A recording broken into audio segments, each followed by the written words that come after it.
So far, you have learned that a protocol is a set of rules. Creating protocols is like setting the expectations up front, so that down the line, people know the responsibility of each constituent, such as employees, for example. What may the expectations be when an employee is hired at Little Lemon? Suppose Little Lemon has an internal HR system to manage employees. Using a protocol, I can set up the expectations for employees, including employee-specific detail. For instance, each employee has a name and a defined primary duty. In addition, I can use the protocol to store the number of days an employee has worked. Using this scenario, I'll demonstrate how to implement a custom protocol in Swift. To start, I define a new protocol by inserting the protocol keyword followed by employee as the identifier. Great, I've created a protocol. However, it's a protocol without expectations inside. To create expectations for the employee protocol, I start by adding a name property to create expectations for the employee protocol. Inside the employee protocol definition, I type var name : string and get inside curly braces. The keyword get is known as a getter method.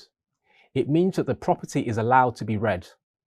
By only declaring the name property with a getter method, it also means that the property's value is not expected to be altered.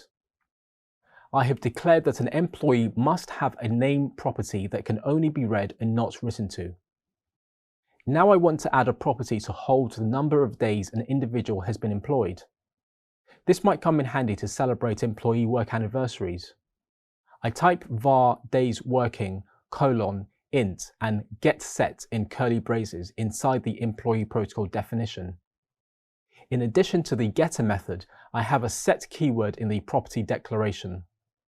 The set keyword is known as the setter method.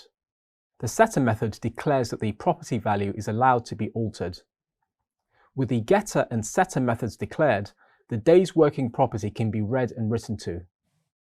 Next, let's create a protocol method to ensure each employee has a primary job duty. Inside the employee protocol, I type func execute primary duty followed by a pair of parentheses. I have declared that an employee is expected to implement the execute primary duty method. Finally, every Little Lemon employee must know how to dance to the Happy Birthday song. I'll add a method called dance to Happy Birthday song with a lyrics parameter of type string. This demonstrates that you can add parameters to a protocol method.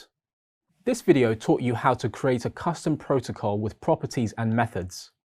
Knowing how to declare a protocol allows you to write code where the expectations are clear up front. This promotes greater code clarity and expectation assurance when you make class instances conform to protocols.